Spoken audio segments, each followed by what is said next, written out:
Hello friends. Shashi Agarwal channel के अंदर मैं doctor Shashi Agarwal welcome you all.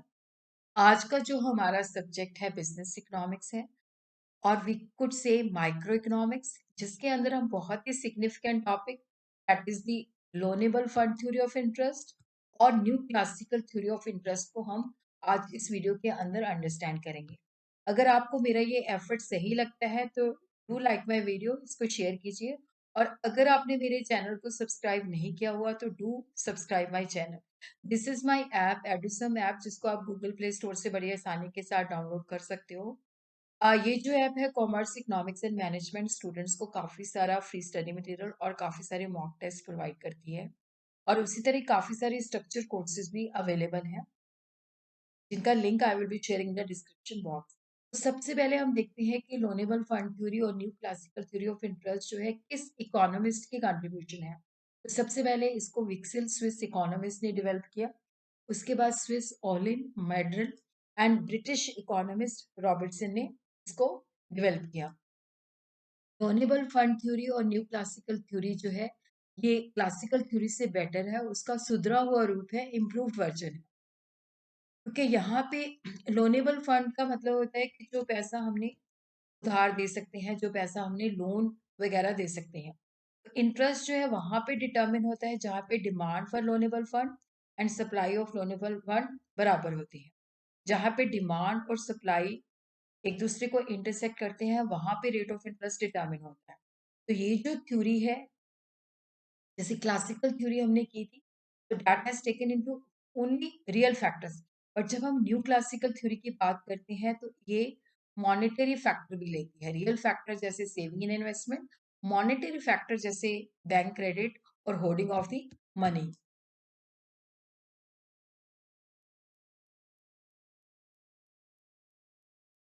और उसी तरह ये जो थ्योरी है that is based on certain assumption कि मार्केट जो है एक दूसरे के साथ जुड़ी हुई है, इंटीग्रेटेड है और फ्री फ्लो ऑफ फंड्स है, परफेक्ट मोबिलिटी ऑफ फंड्स है through out the market, perfect competition है, एक ही रेट डिटरमिन होता है और इंटरेस्ट रेट जो है फ्लेक्सिबल है, जो कि डिटरमिन होता है demand and supply of the loanable fund.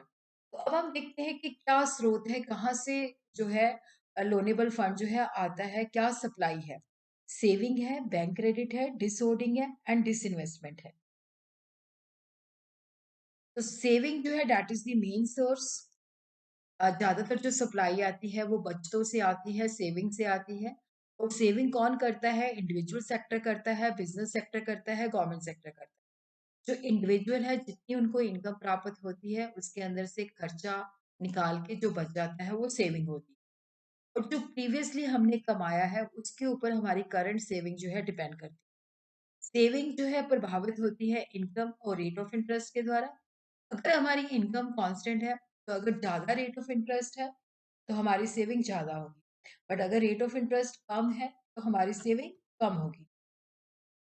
इसी तरह जो बिजनेस सेक्टर है वो रेट ऑफ इंटरेस्ट के द्वारा प्रभावित होता है। अगर रेट ऑफ इंटरेस्ट ज़्यादा है तो ज़्यादा सेविंग करेगा, अगर रेट ऑफ इंटरेस्ट कम है तो वो कम सेविंग करेगा। तो जो सेविंग का सप्लाई कर्व है उसकी पॉजिटिव स्लोप होती है, वो ऊपर से नीचे की तरफ, सॉरी नीचे से ऊपर की तरफ जाता है।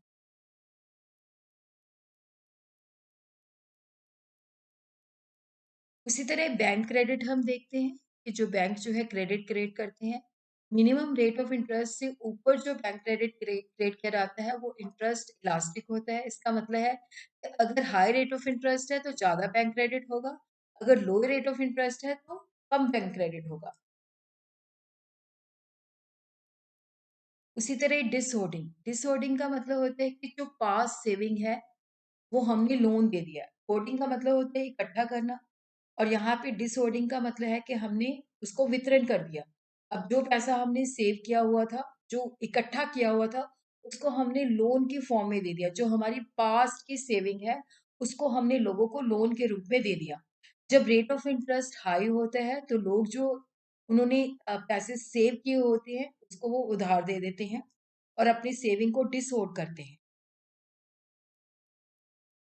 डिसइन्वेस्टमेंट का मतलब होता है कि जैसे हमने पैसा बचा के रखा होता है कि जो हमारी डेप्रिसिएटेड मशीनरी है इसको कुछ समय बाद हम रिप्लेस कर देंगे। तो यहाँ पे हम क्या करते हैं कि डेप्रिसिएटेड मशीनरी को रिप्लेस करने के बजाय वो पैसा हम लोन के फॉर्म में दे देते हैं, तो इसको डिसइन्वेस्टमेंट कहते हैं। Refer to non replacement of a depreciated machine, जैसे हर साल हम कुछ ना कुछ जो होता है डेप्रिसिएशन के फॉर्म में साइड पे रखते हैं। वो डेप्रिसिएशन फंड हम रिप्लेस ना करके उसको लोन की फॉर्म में दे देते हैं। तो यहाँ पे क्या होता है कि अगर रेट ऑफ इंटरेस्ट ज़्यादा है, तो ज़्यादा इंड्यूसमेंट मिलती है कि हम जो एसेट रिप्लेस ना करें, इसको लोन पे ऊपर दे दें, और अगर लोअर है, तो हम कम डिसइन्वेस्टमेंट करते हैं। अब हम देखते हैं कि what are the various sources. ये सेविंग है, एस का मतलब है सेविंग है, बी का मतलब है बैंक क्रेडिट, ये है डिसऑर्डिंग, जो हमने पास सेविंग की हुई है, उसको हमने लोगों को लोन की फॉर्म में दे दिया। ये है कि हमने एसेट को रिप्लेस ना करके वो पैसा हमने डिस इन्वेस्टमेंट, वो पैसा हमने लोगों को लोन की फॉर्म में दे दिया। तो ये 4 सोर्सेज़ हैं जहाँ से हमारे पास फंड्स आते हैं। अब हम देखते हैं कि डिमांड जो है कहाँ से आती है? कौन से लोग जो है लोनेबल फंड्स की जो है डिमांड करते हैं? Investment demand, consumption and hoarding. अब देखो डिमांड फॉर इन्वेस्टमेंट जो होती है निवेश करने के लिए, जैसे कोई बिज़नेस किसी ने खोलना है, अपने काम को बढ़ाना है, तो इन्वेस्टमेंट के लिए जो है डिमांड की जाती है। और यहाँ पे भी क्या होता है कि अगर रेट ऑफ इंटरेस्ट कम है, तो ज़्यादा डिमांड होती है, और अगर रेट ऑफ इंटरेस्ट ज़्यादा है, तो लेस डिमांड होती है।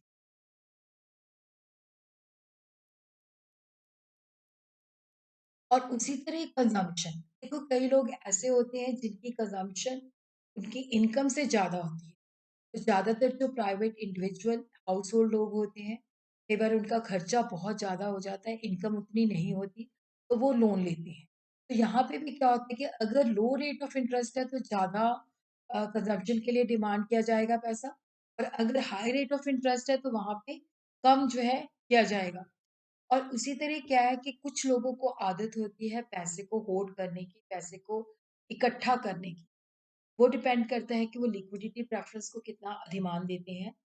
उसके अंदर क्या है कि अगर लो रेट है, तो लोग क्या करते हैं, ज़्यादा पैसे को इकट्ठा करके रखते हैं। अगर हाई रेट है, तो उसको कम होल्ड करते हैं।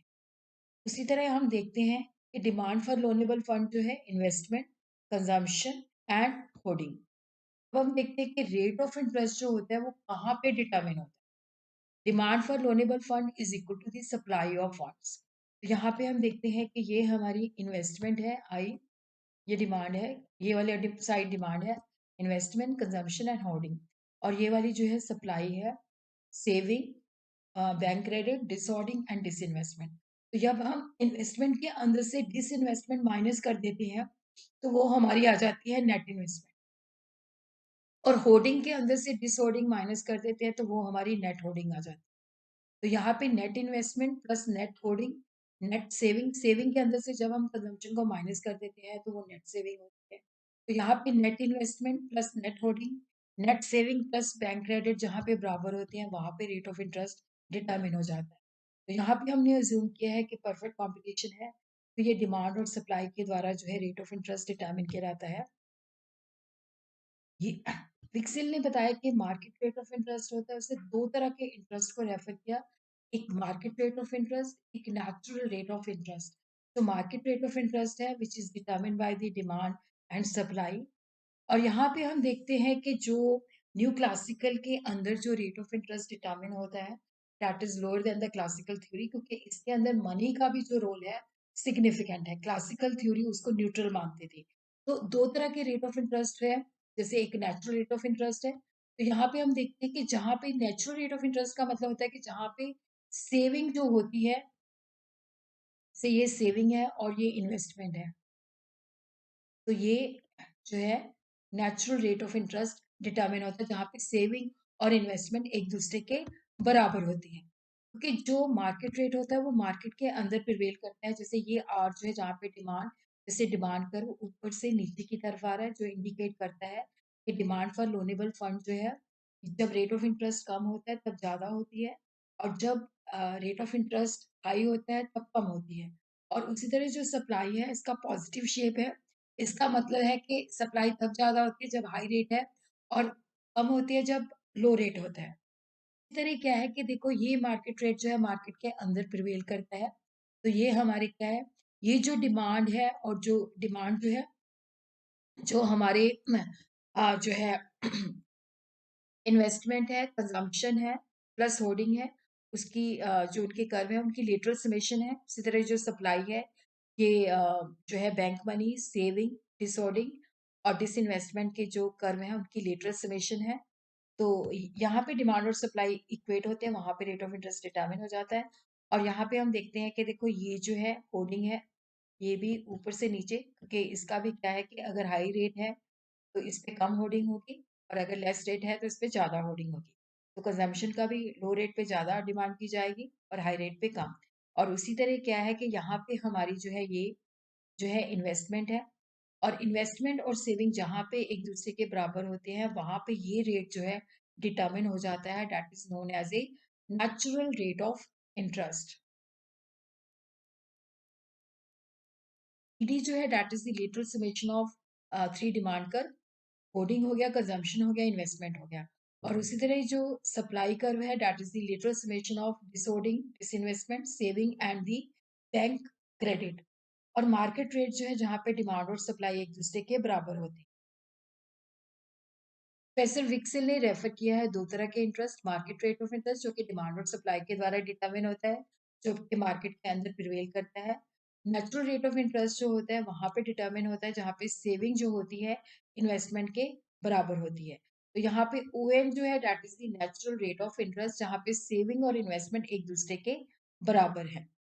तो यहाँ पे सेविंग ये वाला जो बिंदु है, ये ई बिंदु, जैसे ये जो है इक्विलिब्रियम पॉइंट है, तो यहाँ पे सेविंग और इन्वेस्टमेंट एक दूसरे के बराबर है, तो ये जो रेट ऑफ इंटरेस्ट है that is the natural rate of interest. इसी तरह केन्स ने इसको क्रिटिसाइज किया है कि ये जो होर्डिंग का इसने कंसेप्ट लिया है वो बड़ा सस्पिशियस है। उनका मानना है कि होर्डिंग को, ये अजम्पशन गलत है कि होर्डिंग को हम इंक्रीज और डिक्रीज कर सकते हैं, क्योंकि सप्लाई ऑफ मनी तो कांस्टेंट होता है। अगर एक व्यक्ति पैसे को इकट्ठा करता है तो दूसरे को होर्डिंग कम करनी पड़ेगी। तो उस तरह से क्या है कि ये बड़ा सस्पिशियस सा, डाउटफुल सा कंसेप्ट है। उसी तरह ये थ्योरी बड़ी इनडिटर्मिनेंट सी है, क्योंकि जैसे rate of interest determine by the loanable funds, और लोनेबल फंड डिपेंड करते हैं इनकम के ऊपर, इनकम डिपेंड करती है लेवल ऑफ इन्वेस्टमेंट के ऊपर, लेवल ऑफ इन्वेस्टमेंट डिपेंड करता है रेट ऑफ इंटरेस्ट के ऊपर। तो उसी तरह क्या है कि रेट ऑफ इंटरेस्ट हम तब तक डिटर्मिन नहीं कर सकते जब तक हमें इनकम नहीं पता, और जब तक हमें रेट ऑफ इंटरेस्ट नहीं पता तो हम इनकम को डिटर्मिन नहीं कर सकते। इस तरह से क्या है कि ये बड़ी इनडिटर्मिनेट थ्योरी है। और उसी तरह इसने real factor and monetary factors को इकट्ठा करके एक थ्योरी दी है, जबकि रियल फैक्टर का इम्पैक्ट डिफरेंट होता है, मॉनेटरी फैक्टर का इफेक्ट डिफरेंट होता है, उनको हम सिंथेसाइज नहीं कर सकते। और उसी तरह क्या है कि इसने एक अजम्पशन ली है फुल एम्प्लॉयमेंट की, तो वो भी अनरियलिस्टिक अजम्पशन है फुल एम्प्लॉयमेंट की। और उसी तरह इसने इन्वेस्टमेंट का जो इम्पैक्ट होता है इनकम के ऊपर, उसको भी इग्नोर किया है। इसने कहा कि लोग ज़्यादा सेविंग करेंगे जब हाई रेट ऑफ इंटरेस्ट होगा, बट ये सही नहीं होता, क्योंकि अगर हाई रेट ऑफ इंटरेस्ट है तो वो इन्वेस्टमेंट को डिस्करेज करता है, जिससे क्या होता है कि अगर इन्वेस्टमेंट कम होगी तो इनकम के अंदर भी जो है कमी होगी। इसको केन्स ने क्रिटिसाइज किया, बट जो मॉडर्न इकोनॉमिस्ट हैं वो उस क्रिटिसिज्म को सही नहीं मानते। As per H G Johnson के ये एक डायनामिक थ्योरी है, क्योंकि ये हमें बताती है कि जैसे सरकमस्टांसेस चेंज हो जाती है और इंटरेस्ट और लेवल ऑफ इनकम जो है किस तरह से इक्विलिब्रियम पॉइंट पे पहुंचता है।